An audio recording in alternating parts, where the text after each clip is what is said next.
días a todos. Bueno, pues es un gusto de nueva cuenta estar con todos ustedes. Queremos comenzar, digamos, a la hora, precisamente para respetar mucho la puntualidad de todos ustedes. Entonces, vamos comenzando con la sesión 2 del curso de finanzas híbridas para proyectos, para elaboración y evaluación de proyectos de conservación ambiental y de impacto social. Como ustedes lo saben, este es un curso de larga duración, es decir, estamos hablando de 16 semanas. Esta es la sesión 2.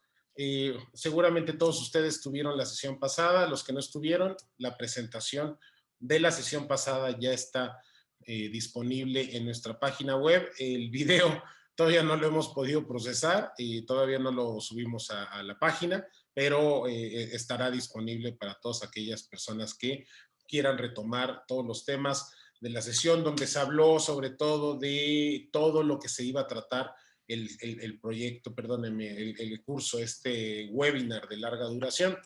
El día de hoy, otra vez, regresamos con finanzas híbridas. El día de hoy, mi papá, el doctor Félix Carballo, precisamente les hablará pues de las bases que a veces desconocemos o conocemos a la ligera porque hemos escuchado en las noticias, hemos escuchado en los periódicos, hemos escuchado figuras bancarias, pero a veces no entendemos muy bien cómo se compone o de qué se trata cada una, y precisamente todas estas dudas, hemos escuchado de banca de desarrollo, pero quizá no sabemos qué es la banca de desarrollo, no sabemos cuáles son sus funciones, sus atributos, y precisamente el día de hoy versará de eso, acerca del sistema, el sistema financiero mexicano, cómo se compone, de su estructura. Acuérdense que finanzas híbridas es precisamente mezclar los diferentes instrumentos disponibles, tanto en banca de desarrollo, banca privada, inversión de impacto, filantropía, evidentemente subsidios, y todo esto, cómo hacerlo de una manera óptima para poder llevarlo a nuestros proyectos y cómo fondearlos. Por lo tanto, sin más ni más, le doy la bienvenida al doctor Félix Carballo, a todos ustedes, les agradecemos mucho su participación. Sean bienvenidos en esta segunda sesión. Yo estaré, como la sesión pasada, aquí en los controles, respondiendo cualquier pregunta que ustedes tengan. Y a lo largo un par de indicaciones. A lo largo de la sesión, papá va a hablar de un mapa financiero que desarrollamos para Fundemex. Es un gran instrumento que hicimos o que tuvimos el honor de hacer para esta enorme organización, Fundemex, la Fundación del Empresariado Mexicano, precisamente acerca de la disponibilidad o la información o la democratización de la información de instrumentos financieros. Es un mapa donde encontramos cerca de 1,100 instrumentos financieros para empresas sociales y de la economía social y solidaria, es decir, cooperativas y demás cosas. Y todo esto lo vaciamos primero en un archivo en Excel, en una base de datos, generamos una plataforma y luego se subió. La plataforma en línea se actualizó para el tema del COVID, es decir, se actualizó a través de Fundemex para que hubiera instrumentos en específico de la Financiera Nacional, en específico de FOSIR y de FIRA, instrumentos relacionados o que pudieran apoyar el tema precisamente del coronavirus. Sin embargo, tenemos el archivo con nosotros, es público también. Yo creo que lo pueden descargar de la plataforma, pero si no, no se preocupen, se los haremos llegar. Lo subiré también en la página esta central donde tenemos el acceso a cada una de las sesiones, donde están las presentaciones, subiremos ahí el mapa para que tengan acceso, para que puedan jugar con el mapa, y es en verdad, fue un gran logro que hicimos ya hace, me parece que 2 años y medio, bueno, que hizo Fundemex, y espero que les guste. Sin más, otra vez, les agradecemos mucho su presencia, los micrófonos, pues espero que les pido que permanezcan apagados durante la primera hora. Yo estaré atendiendo todo el chat, así que cualquier duda, con mucho gusto la puedo responder. Sin embargo, también es importante que ustedes, cuando gusten, tengan la confianza de abrir su micrófono y emitir alguna duda o alguna aclaración que tengan o algún comentario, son bienvenidos. Entonces, sin más, comenzamos. Papá, te cedo la palabra y bueno, sean muy bienvenidos todos.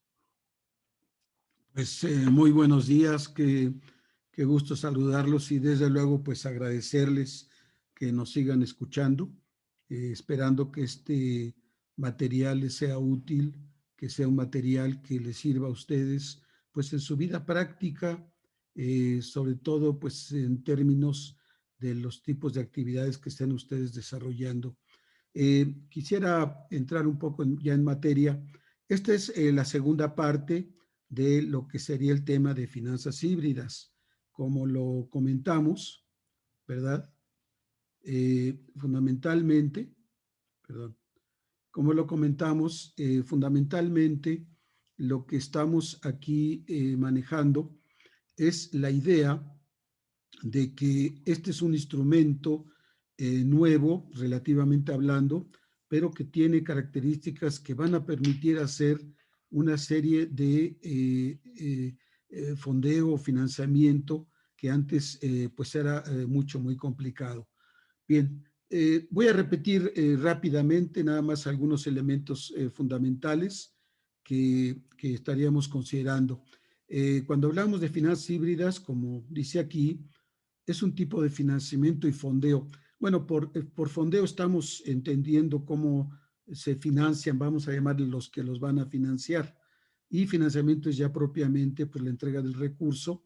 Y la idea es que cómo se van a mezclar los diferentes instrumentos que están disponibles en la oferta financiera, ya sea nacional o internacional. Y aquí viene la parte, aquí viene lo que yo pienso que es más significativo para que sea posible detonar el impacto social y la mitigación del impacto ambiental a través de planes, programas y proyectos. Desde luego, la unidad última de acción, como ustedes saben, es el proyecto, ¿verdad? Es esa unidad que permite llevar a cabo nuestras intenciones de desarrollo, pero hay elementos más amplios, como son los programas, y todavía más completos, como son los planes. Son los diferentes niveles de acción que se tiene con los diversos instrumentos con los que ustedes cuenten. Entonces, yo nada más aquí les permito que mantengan les solicito que mantengan estas dos ideas. Una, que la idea es cómo tenemos instrumentos financieros disponibles, y la segunda, cómo los vamos a mezclar para lograr esto que le hemos llamado, lo hemos dicho varias veces, la triple P, ¿verdad? Las personas, el planeta y el provecho económico, que es otra forma de decir el impacto social y la mitigación del impacto ambiental. Entonces, estos serían los dos elementos. No es nueva la idea de mezclar instrumentos financieros, ya se hace. Lo que es novedoso es que aquí se están jalando algunos instrumentos nuevos que están apareciendo, pero además se están considerando para qué. Esto es lo que sí es novedoso, que antes era algo como casuístico, era simplemente algo que alguien le llamaban como un lujo, pero que ya está muy lejos de ser eso, que es el tema social y el tema de mitigación ambiental. Aquí quisiera mencionar algunos de los, digamos, de los aspectos que, perdón, aquí algunos de los aspectos que, eh, ¿por qué las finanzas pueden ayudar en los proyectos de sustentabilidad? Bueno, primero porque efectivamente, perdón, porque efectivamente lo que vamos a hacer es tratar de combinar ciertos instrumentos que ya existen, y eso es quizá lo que yo quisiera mencionar, que van a tratar de hacer frente a una amplia gama de barreras de inversión propias a proyectos de sustentabilidad, mejorando su perfil de riesgo-rentabilidad. O sea, esta diada, que le llamaríamos así, de riesgo y rentabilidad, y que tienen que generar tienen que tomar en cuenta los proyectos de desarrollo o los proyectos productivos o los planes o los programas, pero cuando se habla de proyectos de sustentabilidad en el sentido amplio que lo manejamos, bueno, sí, pero la parte que importa o que ha importado tradicionalmente es la rentabilidad en el estricto sentido de la rentabilidad privada. Entonces, con estos nuevos instrumentos, estamos encontrando algunas opciones para que podamos ahora hacer visible, revelar, exhibir en el sentido de hacerlo atractivo, porque los proyectos de sustentabilidad sí son viables, son rentables y desde luego tienen un gran impacto. Y bueno, hay barreras obvias, ¿verdad? En el sentido de que aparentemente o tradicionalmente, pues se les ve con un poco de sospecha, ¿verdad? Sospechosismo, y pues sí, el proyecto está interesante, pero es rentable. Otro tema que es muy importante y tiene que ver ya no solo con el objetivo o con el objeto, sino con los sujetos, o sea, lo que le llaman los stakeholders, es cómo se pueden combinar recursos de fundaciones para movilizar flujos de capital privado hacia mercados emergentes. Y fíjense, esto es muy interesante porque de pronto comenzamos a hablar no solamente de la parte que llamaríamos social, sino estamos ya jalando el sector privado, que son los recursos que pueden tener inclusive más impacto. Y las fundaciones, que quiero, bueno, supongo que muchos de ustedes trabajan en o desarrollan sus actividades en fundaciones, hacerles un gran reconocimiento porque efectivamente son entidades que están haciendo un gran bien a nuestra patria, a nuestra sociedad, bueno, no solo en México, a nivel mundial, pero lo que están haciendo es manejando, llevando flujos de capital hacia mercados emergentes e innovadores. Pero vean qué interesante, comienzan a aparecer nuevos términos, flujos de capital privado, fundaciones, mercados emergentes. Luego, también, y aquí ya es en términos de la oferta financiera, la cual vamos a ver en detalle, y podemos comenzar a combinar subsidios que no es un concepto, digamos, estrictamente financiero, ¿verdad? Son recursos que llegan y de los cuales no se espera su recuperación, le llaman a fondo perdido, aunque en realidad pues no es fondo perdido porque tienen un impacto muy importante, pero lo estamos combinando con fondos de inversión para obtener mejores tasas, o sea, tasas inferiores a las de mercado, o dar vencimientos más largos. Por ejemplo, ya ven, cuando ustedes tienen actividades forestales, el problema fundamental son los plazos, porque en el mundo, ¿verdad?, de la producción forestal, bueno, los plazos no son de un año, 2 años, esto toma 10, 20 años, entonces es necesario establecer periodos de gracia, es necesario instrumentos innovadores de financiamiento. También otro tema, y es nuevamente traer a los protagonistas el financiamiento público y privado. No pueden irse, no deben ir separados, deben ir juntos. ¿Por qué? Porque son proyectos que permiten incursionar en proyectos sustentables, o sea, llevan lo que sería la responsabilidad pública, ¿verdad? De entrar donde por alguna razón no existe el recurso suficiente, pero también la idea del sector privado que siempre ahora está buscando más que nunca ese impacto social por las condiciones en que inclusive los mercados se están moviendo. El otro tema es la idea de complementar subsidios y financiamiento no subvencionado de fuentes privadas o públicas para que los proyectos se hagan económicamente viables y financieramente sustentables. Fíjense qué interesante. Ya no estamos tratando de decir, bueno, es viable, bueno, si le hacemos este parchecito, pues sí puede apoyar. No, no, ya el proyecto, el hecho de que sea financieramente viable, implica, ya está internalizado o debe estar internalizado el concepto de sustentabilidad.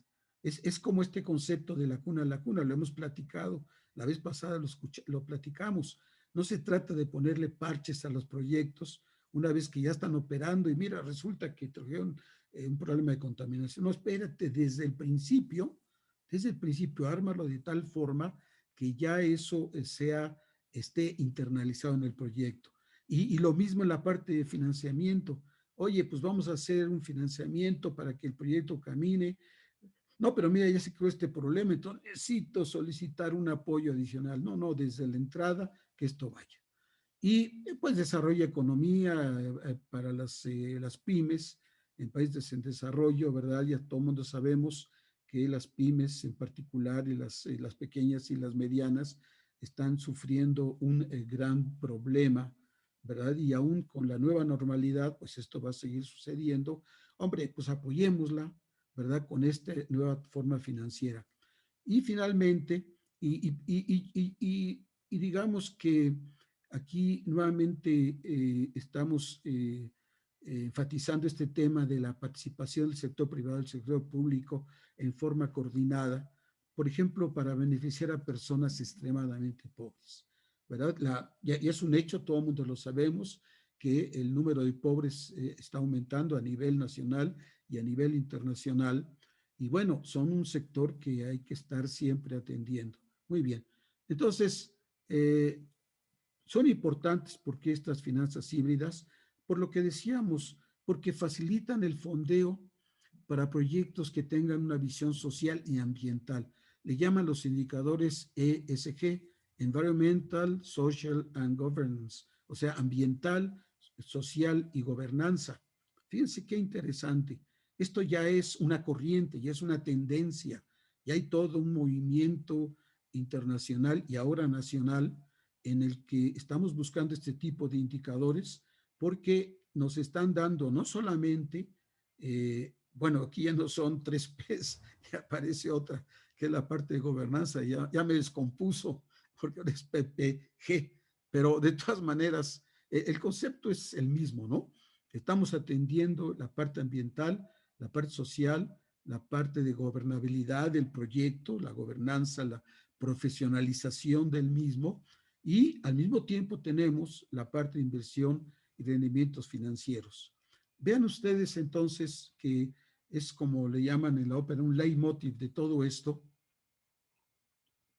Y lo mismo, vas a mezclar recursos, ya están, tienes instrumentos financieros, ya están. ¿Y para qué lo vas a hacer? Ah, lo vas a hacer ahora para buscar esto que estamos mencionando. Es decir, son viejos problemas con nuevos instrumentos. Bien, déjenme darles un pequeño ejemplito del sector donde pues yo me desarrollé gran parte de mi actividad profesional, que es en el sector rural y agroindustrial, porque creo que ejemplifica mucho por qué es tan importante el concepto de innovación financiera, por qué está atrás de las posibles opciones que tenemos para solucionar. Bueno, y lo estoy aplicando en el sector rural, pero obviamente ustedes lo pueden aplicar con toda tranquilidad. La metodología famosa del marco lógico, ¿verdad? O sea, lo que también se le llama la teoría de cambio. Déjenme nomás comentarles algunos elementos de una actividad que desarrollamos cuando trabajamos con la región Javier Delgado en FOSIR. Eh, una es, este sector rural tiene algunas características importantes. Primero, maneja seres vivos. Y cuando digo seres vivos, son plantas, son animales, pero la característica de lo que es, pues que son, no es lo mismo que una fábrica en la que ustedes van a construir automóviles o van a fabricar automóviles, ¿no? Los seres vivos tienen otra forma de comportamiento que se reflejan en aleatoriedad y volatilidad. Es decir, aleatoriedad, obviamente, porque el control que tienen ustedes del proceso no es del mismo nivel de certidumbre que lo tienen cuando ustedes no manejan seres vivos, cuando ustedes manejan simplemente materias primas, máquinas y los mueven y quitan todo eso, sino que tienen esta situación. Y luego, para que hacer el tema más interesante, tienen además volatilidad, y volatilidad es un sinónimo adicional de incertidumbre, es riesgo, porque volatilidad quiere decir que, bueno, por ejemplo, el caso de los precios de los productos agropecuarios, del maíz, de la soya, pues se mueven en mercados internacionales y bueno, suben 10%, 30%, bajan 15%, etcétera. Entonces, a veces el problema de volatilidad no es que suban o bajan, es que no sabes qué va a pasar con ellos. Cualquier persona que maneja finanzas corporativas le huye a la volatilidad porque sabe que eso es precisamente un problema de hacer una buena planeación. Además, el sector rural en México es un sector, bueno, y en otros países, es un sector caracterizado por el envejecimiento de los productores, ¿verdad? Esto obviamente pues le da una caracterización importante porque refleja, como ustedes saben, una forma de ver la vida, un tipo de cultura, ¿verdad? En la que es importante tomar en cuenta para que se logre la innovación. Hay falta de cultura corporativa y el otro tema es falta de conocimiento sectorial. Bueno, todo esto es interesante, son algunos elementos de diagnóstico del sector, pero ¿qué significa?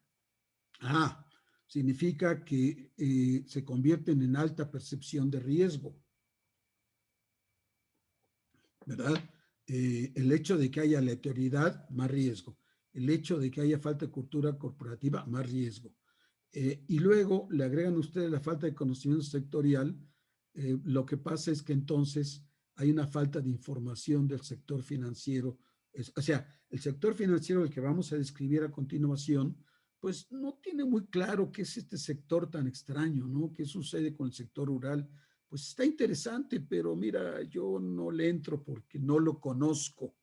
Pienso que es más riesgoso de lo que probablemente es. Le llaman información asimétrica. Y luego, para hacer más sabroso la sopa, pues hay falta de innovación financiera. Es decir, hay un tema de problema de demanda y un tema de oferta. Y todo esto tiene como consecuencia instrumentos financieros inadecuados y un tema central, de hecho en cualquier mercado y en cualquier situación, pero en el sector rural y industrial es crítico, la falta de financiamiento a largo plazo, lo que se llama la capitalización, ¿verdad? Entonces, como no hay capitalización, pues hay un estancamiento de inversiones para mantenimiento de activos y hay ausencia de nuevas inversiones privadas. O sea, no hay el apetito para y hacer las inversiones que se requieren. Y bueno, pues ustedes saben que si los activos se deterioran, pues evidentemente todo repercute sobre la producción misma. Bueno, todo esto llamaríamos las causas. ¿Cuál es el problema? El problema es el bajo nivel de capitalización del sector, porque si hay muchos recursos para lo que llaman habilitación, lo que le llaman que el corto plazo, pero para el largo plazo, para lo que importa, para que haya lo que le llaman la resiliencia del sector, o sea, la capacidad de enfrentar situaciones catastróficas, no es suficiente. Entonces, ya tienen ustedes sus causas, tienen su problema. Pero esto tiene consecuencias. Y las consecuencias es, bueno, deterioro de activos productivos existentes, por ejemplo, la parte, la infraestructura de riego, el deterioro del suelo, etcétera. Ausencia de nuevas empresas y proyectos financiables, ¿verdad? Decían en el tema, el sector financiero, la pregunta es, dame un proyecto, pero que sea financiable. Bueno, pero para que sea financiable, las empresas buscan, pues todo lo que está aquí es, ven ustedes todo lo que le platicamos abajo, que es, pues es alto riesgo y baja rentabilidad. ¿Por qué? Porque no hay los activos de capital que garanticen una alta productividad e innovación. Hay poca atractividad de productividad del sector. Y el otro tema, que es un tema fundamental, que es la baja integración y desarticulación de las redes de valor. O sea, si algo tiene el sector rural mexicano, es una heterogeneidad brutal, hay una desconexión, ¿verdad?, entre lo que se llamaría el mercado como tal y lo que a veces los productores, sobre todo de pequeña escala, pueden hacer. No es que no quieran hacerlo, es que no pueden, porque el mercado les pide aspectos de valor, de calidad, etcétera, que no pueden cubrir simplemente porque pues no tienen ese capital que se requiere para hacerlo. Esto, la conclusión es que hay una baja competitividad, una falta de atención a mercados especializados. Seguimos con lo que le llaman los commodities, ¿verdad? Esos productos que son, por cierto, que tienen altísima volatilidad en comparación con productos de valor agregado, cuya volatilidad es menor. Y entonces, al final del día, ¿qué tenemos? Bajos ingresos de las empresas del sector y lo más importante, falta de empleo. Que ese es el verdadero drama, ¿verdad? Todos creo que tenemos derecho a un empleo digno o debemos de tener derecho porque todos queremos ganarnos nuestro trabajo con nuestro esfuerzo, pero pues si no hay, pues no hay empleo.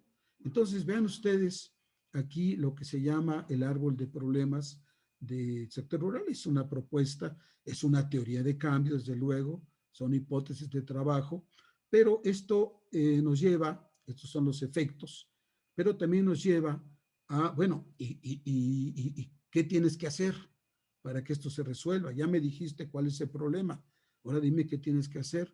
Pues tienes que tener instrumentos financieros adecuados. ¿Se acuerdan que decíamos que no había innovación financiera? Tienes que tener una adecuada percepción de administración del riesgo, que el sector financiero conozca ese riesgo y sobre todo tienes que tener información completa del sector. O sea, una información completa del sector lleva adecuada percepción y lleva instrumentos financieros.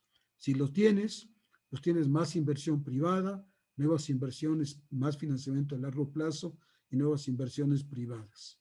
Y repetimos el tema de esta participación sector privado, obviamente complementado por el sector público, porque a final del día mueve la economía, genera empleo. Y vean ustedes, estos son los medios. Estos, hablamos de casos, estos son los medios para resolverlo. ¿Cuál es la situación deseada? Bueno, si lo que teníamos era baja capitalización, pues lo que queremos ahora es alto nivel de capitalización. ¿Y cuáles serían los fines?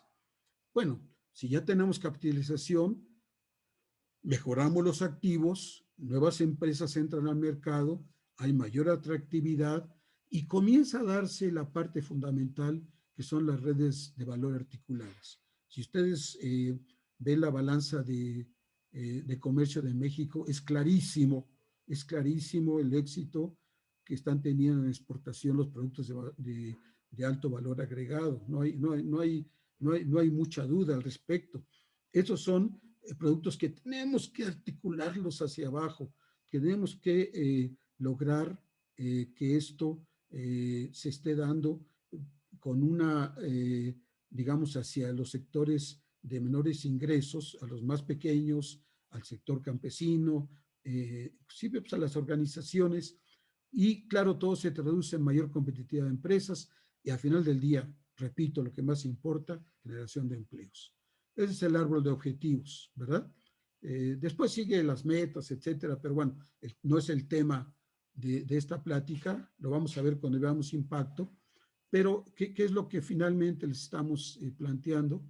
La idea de la importancia de lo que es la parte financiera. Muy bien, el contenido del curso, pues ya lo platicamos, simplemente lo repito rápido. Estamos en la estructura y características del sector financiero. Vamos a ver indicadores macroeconómicos, el desempeño de la banca de desarrollo en México, el papel de la banca internacional, cuáles son modelos de financiamiento más convenientes, participación de fondos de inversión de impacto, diseño de fideicomisos privados y públicos, tipología de empresas y proyectos demandantes, análisis pro forma, indicadores de evaluación, todas las metodologías para lograr precisamente esta optimización. O sea, como ven ustedes, en cierta forma parte de un árbol de problemas, parte de una teoría de cambio, parte de la idea de que este es un instrumento, un medio con el cual podemos resolver parte de la problemática. Muy bien. Ahora, ¿por qué vemos el sector financiero? Bueno, el sistema financiero mexicano, pues la oferta.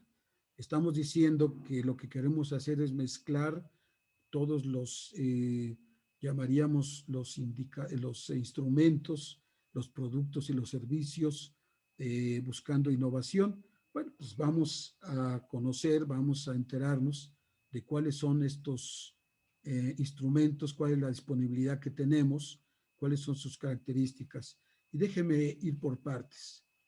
¿Cuál es el sistema financiero mexicano? ¿Qué es lo que requiere o qué es lo que significa? Pues así como hay circuitos de productos en la economía, pues estos son los circuitos del recurso financiero, ¿verdad? Hay una oferta, hay una demanda, hay un precio, que pueden ser las tasas de interés, que pueden ser dividendos, lo que ustedes quieran, pero es el mismo concepto, hay un mercado de dinero. Y el sistema financiero es el conjunto de instituciones, mercados e instrumentos en el que se organiza la actividad financiera para movilizar el ahorro. Lo que hace es que permite que los recursos de la actividad real, lo que le llaman producción y consumo, por eso hay el sector real y el sector financiero, bueno, también el sector financiero real, lleguen a los individuos, a las empresas, o sea, de aquellos que generan el ahorro, el excedente, a aquellos que lo requieren. Entonces, si lo ven desde su punto de vista, el sistema financiero no es más que un facilitador, es ese, le llaman el hub, ¿verdad? O sea, como una especie de eslabonamiento, un eslabón, una bisagra que lleva de donde hay recursos disponibles a donde se requieren los recursos y lubrican todo el sistema económico, o sea, lubrican la producción de bienes y servicios. Muy bien.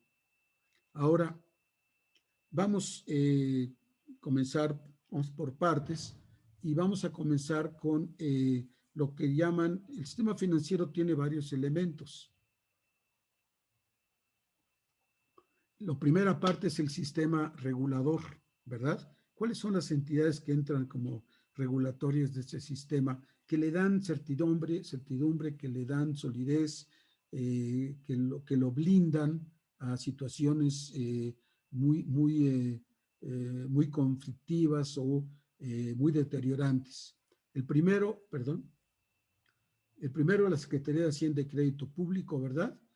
Que lo que hace, pues regula y supervisa las demás autoridades financieras. Todas las actividades que tengan que ver con regulación y supervisión están contenidas en la Secretaría de Hacienda, acompañadas de otros dos organismos reguladores. Uno es el Banco de México, ¿verdad? El Banco de México tiene muchas funciones, tiene funciones obviamente de cuidar la inflación, tiene funciones, y esto es muy importante, poner a circular y cuidar el valor del dinero que circula en el país, hace reglas para el sistema financiero. Y aquí les quiero comentar que las entidades financieras, sobre todo tanto en el sector público, pues tienen dentro de su consejo de administración a los reguladores, y en el sector privado, pues obviamente están reguladas precisamente por Secretaría de Hacienda, Banco de México y la Comisión Nacional Bancaria de Valores, ¿verdad? La Comisión Nacional de Bancaria de Valores supervisa y regula los bancos y otras entidades financieras, da permisos a quienes quieren abrir un banco y cierran los bancos que no cumplen con la ley. Es una forma muy sencilla de expresarlo. De hecho, son expresiones que la propia Secretaría de Hacienda plantea en sentido de presentar en forma muy sencilla cuáles son las funciones que desarrollan los llamados reguladores, ¿verdad? En el sector financiero decimos para los reguladores, la reguladora, pero estrictamente hablando son esas entidades que están supervisando y que están precisamente tratando de evitar situaciones que deterioren el propio sistema financiero y, más que todo, esencialmente, que den certidumbre, que den tranquilidad, que den seguridad de que los inversionistas y que los movimientos financieros van a hacer lo que dijimos que iban a hacer, a lubricar todo el sistema productivo y no a estorbarlo, que sería pervertir su función. Muy bien. También existe la Comisión Nacional de Seguros y Fianzas, ¿verdad? Supervisa y regula a las compañías de seguros, da permiso a quienes quieren abrir una aseguradora y cierra aquellas que no cumplan con la ley. Pero vean qué importante, porque en esencia lo que estamos hablando ahí es de otros instrumentos. ¿Se acuerdan de la diada de riesgo y rentabilidad. Bueno, el tema de riesgo está aquí presente. Entonces, es una entidad que supervisa que efectivamente los riesgos estén cubiertos en la forma adecuada. Y finalmente, la Comisión Nacional del Sistema de Ahorro para el Retiro, que como ustedes saben, la CONSAR, pues se retira, se ocupa de estos temas. Yo soy jubilado, entonces, bueno, pues tuve mi Afore, funcionó todo muy bien. Y bueno, fue todo gracias a que había toda una estructura para que esto operara. Entonces, la verdad es que da una tranquilidad que existen otros vamos a llamarle otras entidades como la Procuraduría, la parte financiera, etcétera, pero estas me estoy centrando en ellas porque lo que estoy tratando de expresar es la idea de dónde podemos nosotros generar opciones de fondeo.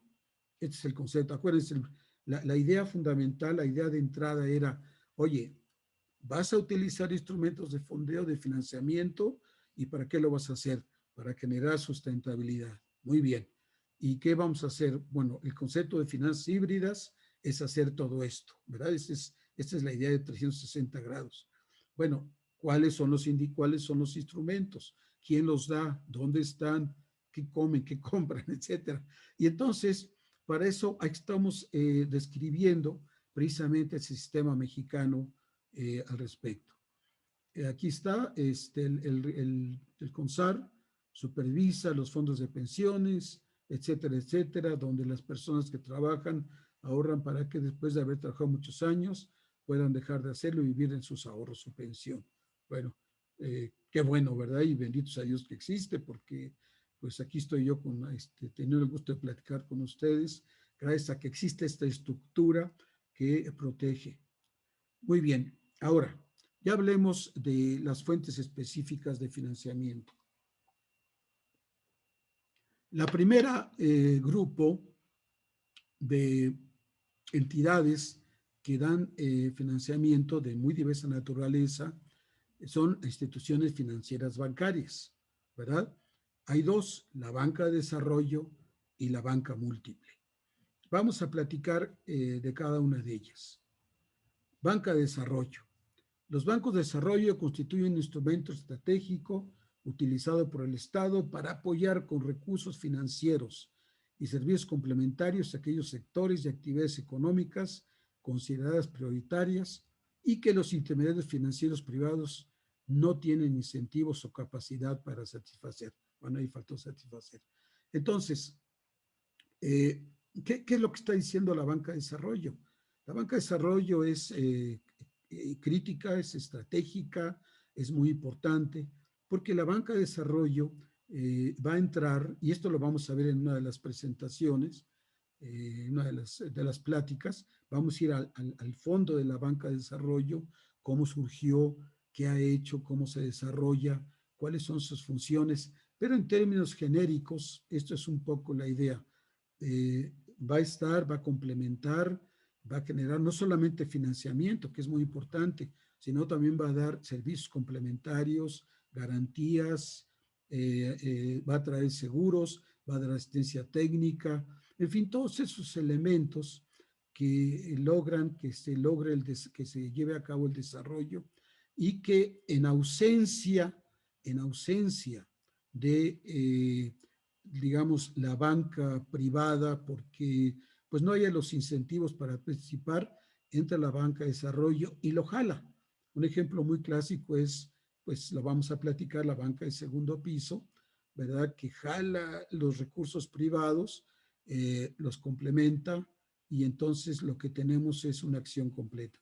Aquí tienen ustedes, digamos, las principales entidades de banca de desarrollo, tanto lo que se llama instituciones de banca de desarrollo como los fondos y fideicomisos de fomento económico.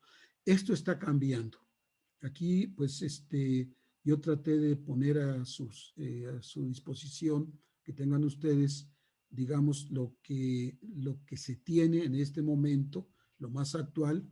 Como ven ustedes, hay muchos fideicomisos que ya están liquidados, los que están ahí pues están en operación. Hay novedades en la banca de desarrollo, por ejemplo, el Banco del Bienestar, el Banco Nacional de Bienestar, Sociedad Nacional de Crédito, Institución de Desarrollo, no existía, esto se ha creado, hay algunos que han desaparecido, ¿verdad? Que pues simplemente ahí está en Financiera Nacional Azucarera, ya está liquidada, está el Banco Nacional de Comercio Exterior, etcétera, etcétera. Y luego están los fideicomisos, que son muy importantes, algunos dependen del Banco de México, otros están ubicados en Nacional Financiera, etcétera. Hay algunos liquidados, por ejemplo, fideicomiso liquidador de instituciones, organizaciones, sociedades de crédito liquidada, el Fondo para el Desarrollo Comercial, el llamado FIDEC, estaba en Banco de México, liquidado, pero se mantienen otros muy poderosos, muy, bueno, no poderosos, con una gran participación y mucho impacto en el sector. Esto lo vamos a ver en detalle en la sesión, cómo operan y qué es lo que están trabajando. Ahora, entramos a la banca múltiple. Un banco múltiple es aquella entidad que se dedica principalmente a captar recursos a través de productos, ya están, cuentas de cheques, cuentas de ahorros, depósitos a plazo fijo, entre otros. Pero quizá lo más importante es que llevan a cabo actividades activas y pasivas, y ahorita comentamos esto, y desde luego se rigen por la Ley General de Títulos y Operaciones de Crédito y leyes relacionadas.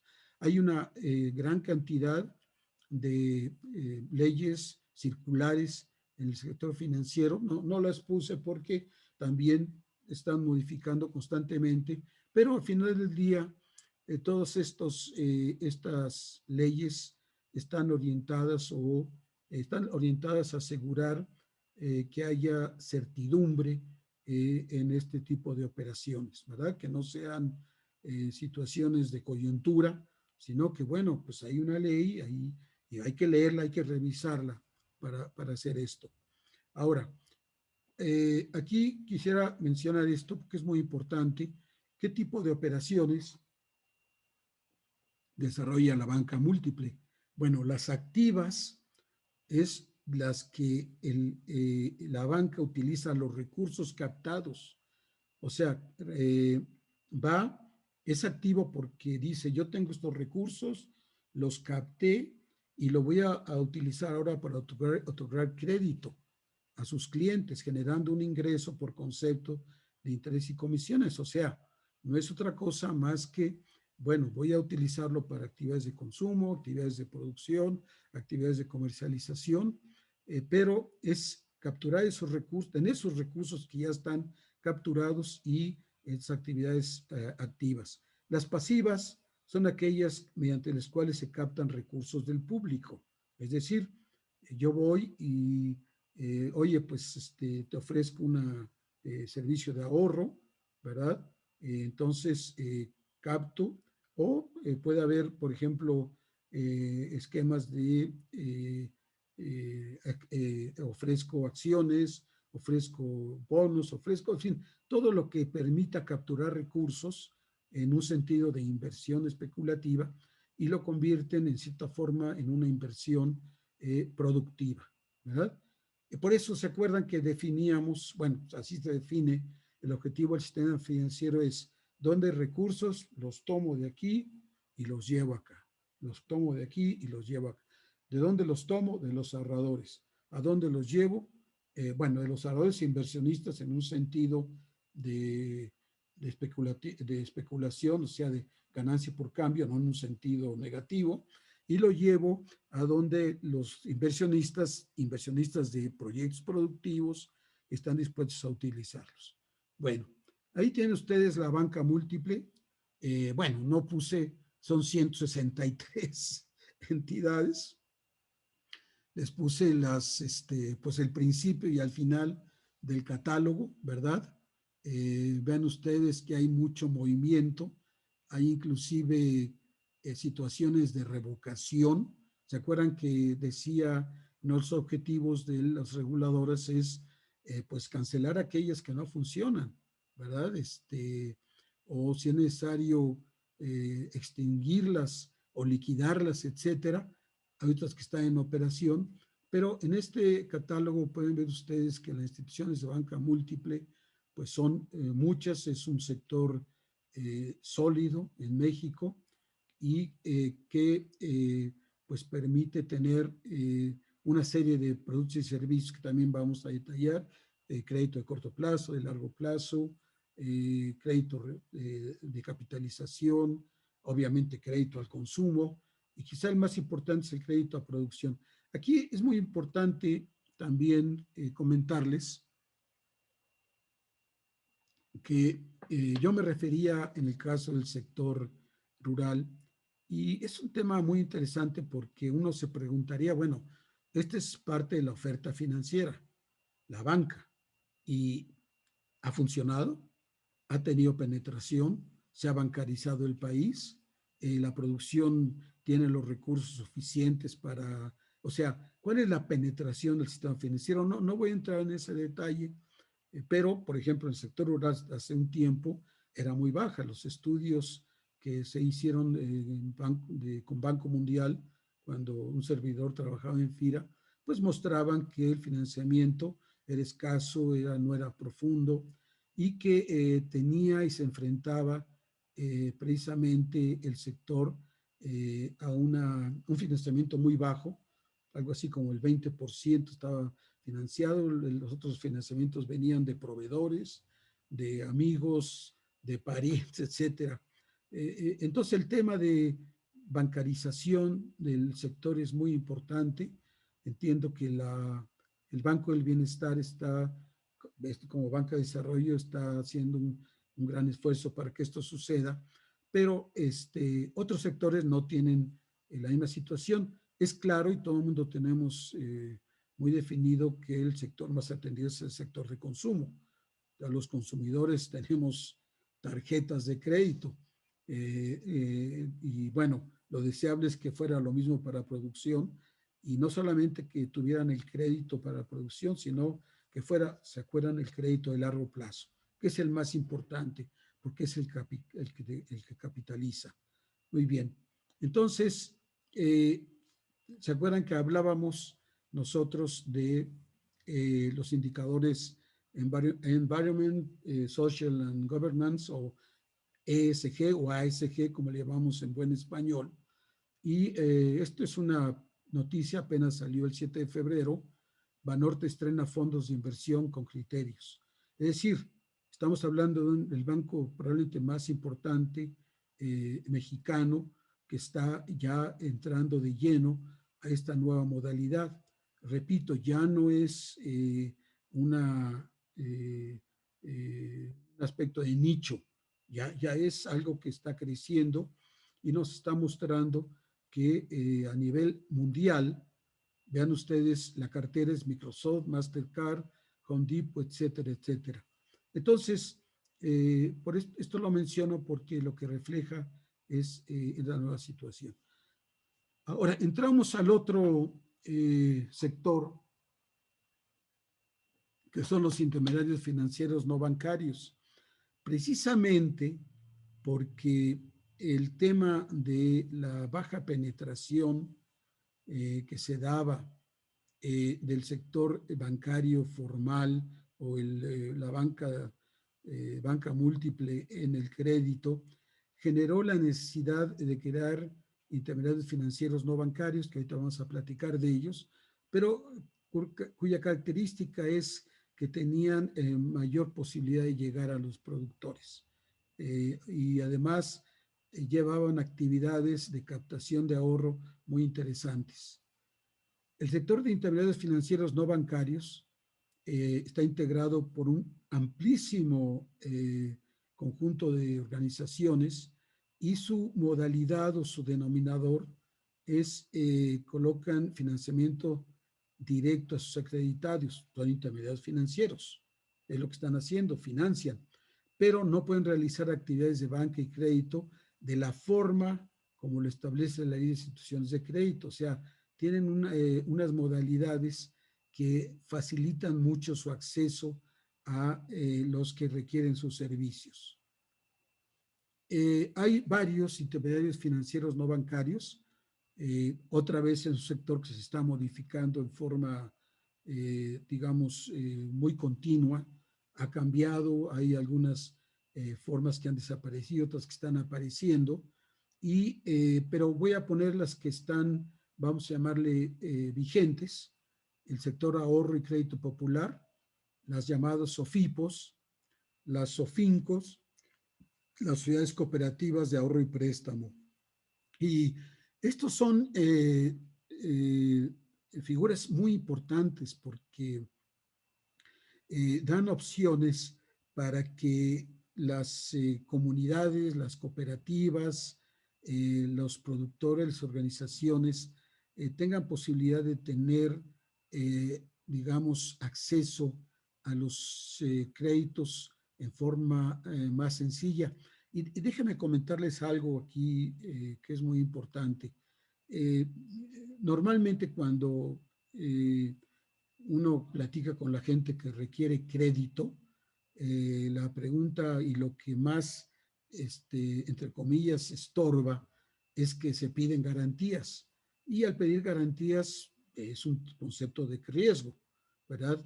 La banca, por razones de regulación, no porque sean malos, pues tienen que tener garantías que le permitan voltearse hacia los reguladores y decir, mira, yo tengo estos préstamos, tengo estos créditos, están garantizados en términos de que tengo las reservas suficientes y aquí tengo todos los elementos, ¿verdad?, que pues que soportan precisamente el riesgo que yo estoy tomando. Entonces, pero eso está bien. Lo que pasa es que muchos productores no tienen esas garantías.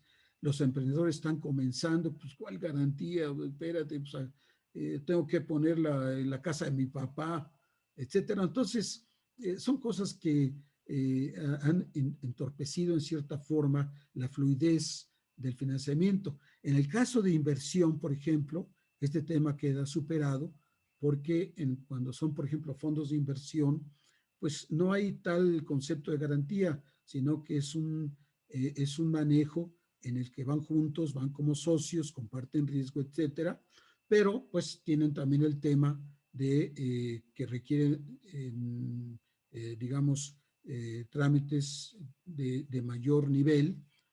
Por ejemplo, tienen que estar constituidas las empresas que participan como sociedades, sociedad anónima, promotoras de inversión, hay costos, etcétera, involucrados. Entonces tienen ventajas y, bueno, tienen algunas desventajas. Pero la conclusión es, bueno, pero hay otra opción. Bueno, están las sociedades financieras populares, las SOFIPOS, que es el sector de microfinanzas, aquellos que ofrecen servicios de ahorro, crédito e inversión popular en zonas geográficas, rurales y periferias urbanas, ¿verdad? Tiene como propósito fomentar el ahorro popular y expandir el acceso al financiamiento a personas, negocios o al segmento de bajos ingresos. Y normalmente, esta es la parte fundamental, no tienen acceso al sistema financiero tradicional. Y ahí tienen ustedes no son todas, pero son prácticamente la mayoría de las SOFIPOS existentes. Pero vean ustedes, otra vez volvemos al tema de regulación. Hay revocadas, Alta Servicio Financiero revocado, Proyecto Coincidir revocado, Caja de Emergencia revocada, etcétera. Entonces, pues son sociedades financieras populares que también pues tienen riesgos porque en cierta forma tienen que manejarse muy cerca de la persona que le van el crédito para producción o los recursos, y eso implica mayor riesgo para, en este caso, la sociedad financiera. Curiosamente, requiere también una estructura, una infraestructura muy sólida para que funcione. Entonces, por eso vean ustedes que Hay muchas que están revocadas, hay muchas que siguen en operación. Tienen un tema ahí en caso de quiebra, cuánto está protegido, el que pone los recursos, etcétera, etcétera. Otra forma muy interesante son las cooperativas de ahorro y crédito, que no son más que sociedades cuyo objeto social es servir a las necesidades financieras de sus socios y de terceros mediante el ejercicio de las actividades propias de las entidades de crédito, ¿verdad? Ahí está. Eh, eh, la idea es que forman parte del sistema financiero mexicano, tienen una regulación con el carácter de integrar el sector social sin ánimo especulativo y reconociendo que no son intermediarios financieros con fines de lucro. Son muy interesantes porque permiten, digamos, que grupos se asocien y formen su sociedad cooperativa de ahorro y préstamo. Oye, estamos juntos, vamos a trabajar juntos, vamos a integrar los recursos y vamos a tener la posibilidad de tener a través de funciona a través de el llamado capital social. ¿Qué es el capital social? El capital social es ese capital intangible que surge de la solidaridad, que surge del trabajo conjunto. Es muy importante, funciona mucho cuando trabaja, por ejemplo, con grupos de mujeres. Tiene un tema de que, bueno, si las cosas fallan, yo soy solidario tuyo, y tiene un sentido de desarrollo de la comunidad. Ahí tienen ustedes un catálogo, no son todas, muchas han aparecido, muchas han desaparecido, muchas están en transición, ahí lo pueden ver ustedes. Las cajas, por ejemplo, hay cajas que están pasando, te creemos, pasan a otro sector, hay algunas revocadas, hay una aquí, por ejemplo, Costa de Oro está revocada.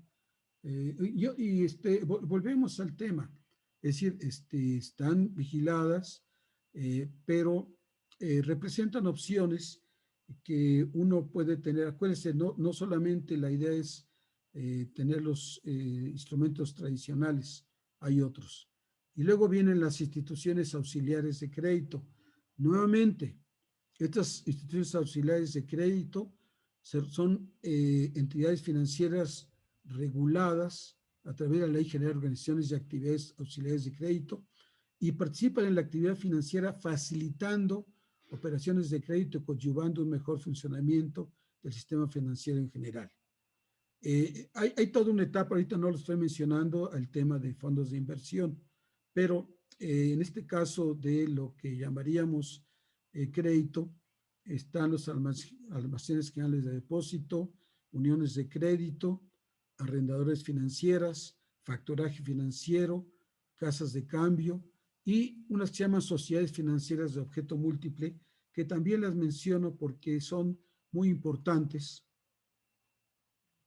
y se crearon precisamente otra vez para facilitar el trámite y la sencillez de los requisitos para todos aquellos productores que por alguna razón no tienen las condiciones que el sistema bancario tradicional solicita. Bueno, pues tenemos una SOFOM, son sociedades anónimas cuyo objetivo es ofrecer crédito y préstamos a un sector de la población que por alguna razón no puede acceder a las fuentes tradicionales de financiamiento, ¿verdad?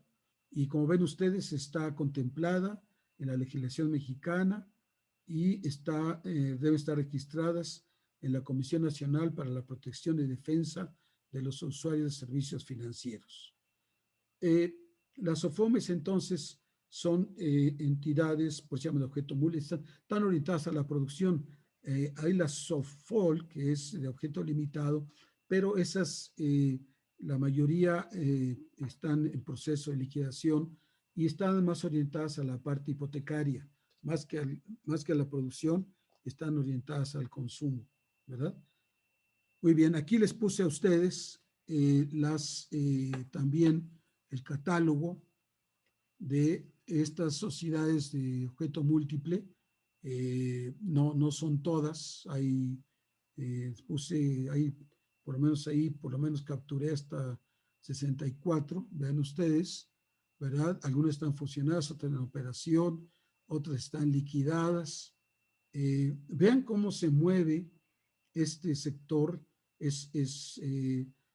algunos desaparecen, otras aparecen, pero obviamente la idea es que son opciones que los que van a hacer finanzas híbridas tienen que tomar en consideración.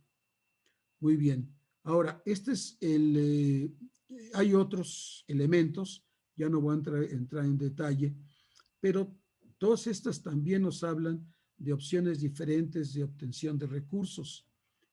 Otros instrumentos, casas de bolsa, las afores, ¿verdad? Ahora se está convirtiendo también en opciones de obtención de recursos para sociedades de inversión especializadas en retiro, las casas de cambio, las aseguradoras.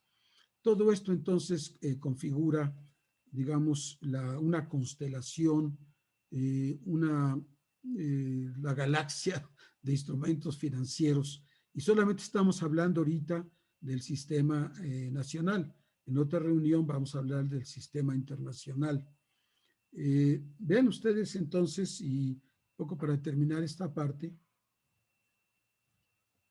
qué riqueza hay de instrumentos que pueden ustedes, cuando manejan finanzas híbridas, pueden tomar de muy diverso lado. Déjenme comentar, habló mi hijo del este estudio que se realizó. A ver, permite. Este estudio que se realizó sobre cómo buscar y conocer esas opciones de financiamiento. Repito, nos fuimos muy orientados a la parte de crédito en este caso. Vamos a ver en otra de las reuniones fondos de inversión, tanto los tradicionales como los fondos de inversión de impacto. Vamos a ver también en otras reuniones cómo se mezclan y cómo ir sacando precisamente de este mundo de instrumentos financieros aquellos que vayan a conformar nuestra mezcla óptima. Este instrumento es muy interesante. Roberto ya mencionó en qué estado está. Fue desarrollado, ¿verdad?, en un estudio con Fundemex, y estaba muy orientado fundamentalmente a las empresas sociales, pero lo menciono aquí porque es muy interesante por la parte de interactividad que permite, ¿verdad? Bueno, yo estoy buscando financiamiento. Lo primero es decidir qué tipo de financiamiento es el que estoy buscando. ¿Es crédito? ¿Es inversión? ¿Es apoyo? ¿Es subsidio? ¿Nuevas formas de fondeo? ¿Qué es lo que estoy buscando? Y el instrumento como tal les permite a ustedes primero decir, bueno, ¿qué entidad crediticia prefiero? ¿Verdad? Y entonces en el Excel que mencionó Roberto, ustedes pueden elegir, por llamar así, la entidad financiera con la que ustedes conozcan, o la que se sientan más a gusto, o la que sepan que va a tener las condiciones que ustedes requieren para sus necesidades, ¿verdad? Aquí están algunos ejemplos: fundación, Multiva, unidad financiera, una SOFOM, etcétera, etcétera. Una vez que ustedes deciden qué entidad crediticia prefieren, es un elemento de su decisión. Otra decisión sería, bueno, ¿cuál es el destino del crédito que busco? O sea, ¿para qué lo quiero? Y vean ustedes las opciones que tenemos. Es para activo fijo, es agropecuario, es para aspecto automotriz, es hipotecario, es habilitación, es refaccionario, etcétera. O sea, ¿qué es lo que yo estoy requiriendo? Ya estoy escogiendo qué entidad crediticia prefiero, ya estoy escogiendo cuál es el destino que busco, y la tercera opción es cuál es la duración del crédito que quiero. Quiero un corto plazo, largo plazo, etcétera, etcétera. Y uno muy interesante, bueno, pues todos queremos pagar la mínima tasa deseable, pero pues uno entiende, ¿verdad?, que el mercado y que hay un pago por el crédito. Entonces, de acuerdo a mi negocio, de acuerdo a mis análisis, a mis corridas financieras, cuánto es la tasa de interés máxima que estoy dispuesto a pagar. Y entonces, de acuerdo a las condiciones, uno pues plantea esto es lo que más o menos puedo yo hacer. Y finalmente, ¿qué tipo de empresa social soy? Soy empresa social como persona moral. A partir de aquí, entonces tienen ustedes varias opciones y entonces el sistema dice, ah, bueno, tú me pediste este banco, pediste el crédito, etcétera, etcétera. Y entonces, por ejemplo, se escogió Bancomer, vamos a suponer que se escogió BBVA Bancomer, y entonces ya les da a ustedes, de acuerdo a lo que habían solicitado, cuál es el nombre del crédito, qué tipo, se acuerdan que habían dicho, bueno, ¿para qué lo quiero? ¿Cuál es el máximo de meses? La tasa máxima, las garantías necesarias y los requisitos, ¿verdad? Entonces es interesante porque es una entrada muy sencilla para que ustedes vayan identificando lo que requieren. Bueno, aquí está incluido también apoyo y subsidio. Como ustedes saben, esto ha cambiado en forma muy sustantiva, ¿verdad? Entonces, apoyo del sector, ¿para qué lo quiero? Para agropecuario, emprendedores, medio ambiente, pecuario, forestal, social, turismo, ¿verdad? Si es el caso de emprendedores, ¿qué tipo de inversión busco? ¿En qué etapa está mi empresa social? Busco inversión, por ejemplo, servicios financieros. Ya tienen ustedes un ejemplo, capital emprendedor, el sector de servicios financieros, nombre del fondo de inversión Adobe Capital, para qué tipo de empresas con impacto social o ambiental y cuáles son los rasgos de inversión. Aquí hay otros ejemplos, capital emprendedor, etcétera. Bien. Finalmente, aquí hay algunas ideas de las cosas también nuevas que se están dando, por ejemplo, el fintech, crowdfunding, peer-to-peer. O sea, hay muchos ejemplos de cómo se está moviendo este fondo de inversión. Esto es simplemente un infograma para que vean ustedes, digamos, lo mismo que hemos platicado.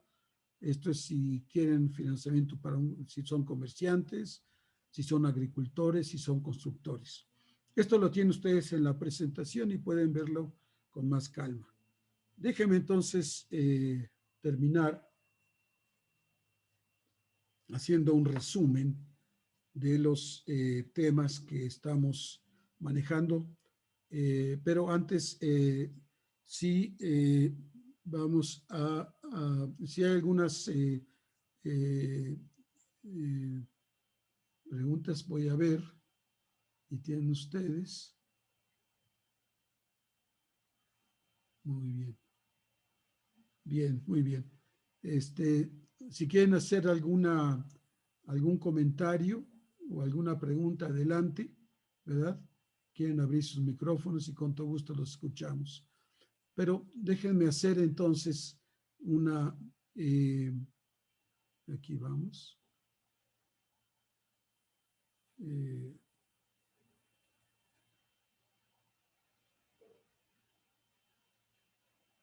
Ok, si ustedes quieren hacer alguna pregunta, pueden ustedes hacerla simplemente desactivando su micrófono que está cerrado. Déjenme resumir lo que hemos dicho. En primer lugar, hablamos de cuál es el objetivo de finanzas híbridas. Segundo, dijimos que fundamentalmente la idea es que de la constelación de instrumentos financieros disponibles, cómo los vamos a mezclar con un objetivo muy particular.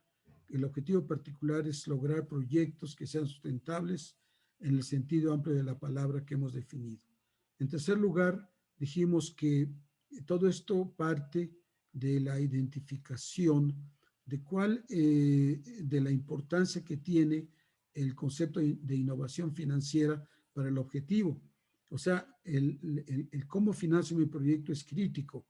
Es tan crítico o más crítico inclusive que la tecnología que uso, inclusive que como ministro, porque la parte financiera es lo que finalmente logra que los recursos, los proyectos caminen o se traben. Por ejemplo, ustedes tienen buen proyecto, buen mercado, todo funciona muy bien, pero su capital de trabajo no les da para lo que están haciendo durante el año. Entonces, pues por muy bueno y muy interesante que haya sido su proyecto, creo que pues ahí van a tener un problema, ¿verdad? También cuando hacen ustedes, por ejemplo, proyectos en etapas, comienzo algo sencillo, quiero probar cómo está el mercado, entonces todo funciona muy bien, dice, no, pues ahora quiero crecer, pues van a crecer, pero ¿y dónde está el capital de largo plazo? Resulta que es muy complicado conseguirlo. Entonces, otra vez, el financiamiento resultó ser el obstáculo, no el facilitador. En fin, puede dar uno muchos ejemplos de, digamos, de las condiciones en las que se esté dando esto. Y por lo tanto, nuevamente repito, en el tercer elemento definimos lo importante de la innovación financiera. Y la parte cuatro fue describir el sistema financiero mexicano en términos de los organismos reguladores, en la parte operativa, digamos, el sistema bancario, tanto su parte banca de desarrollo y la parte de la banca comercial en los intermediarios financieros, y la otra parte, que es una parte que ha crecido mucho, que es la parte de innovación, ya no es innovación financiera, perdón, es en la parte de intermediación de intermediarios financieros no bancarios. Vamos a poner aquí. Y vamos a ver. Bueno, ahí tenemos algunos compañeros. Entonces, si alguno desea hacer un comentario, adelante. Aquí tenemos el chat. Ah, muy bien. Ah, bueno, aquí veo algunas preguntas interesantes. Muy bien. Excelente. Bueno, pues esencialmente son algunas preguntas sobre el tema de deuda. Nosotros les vamos a contestar, tenemos sus datos. Y pues yo quisiera agradecerles la atención a esta presentación. El tema de sistema financiero es un tema, entre comillas, árido, pero es la base y define la oferta de lo que vamos a hacer posteriormente. Una vez que tenemos definido el sistema financiero, vamos a entrar en la parte nacional, vamos a definir la parte internacional, vamos a ver fondos de inversión y luego ya vamos a entrar en la parte de demanda. Bueno, pues esencialmente esto es lo que les queremos presentar. Les agradecemos que nos hayan acompañado en esta reunión y pues todos sus comentarios los vamos a contestar directamente a sus correos que seguramente los registrarán y pues les agradecemos mucho y les enviamos muchos saludos. Muchas gracias. Nos desconectamos y que nos vemos, ojalá, el próximo viernes. Ahora sí, misma hora, mismo canal. Muchas gracias y estamos a sus órdenes.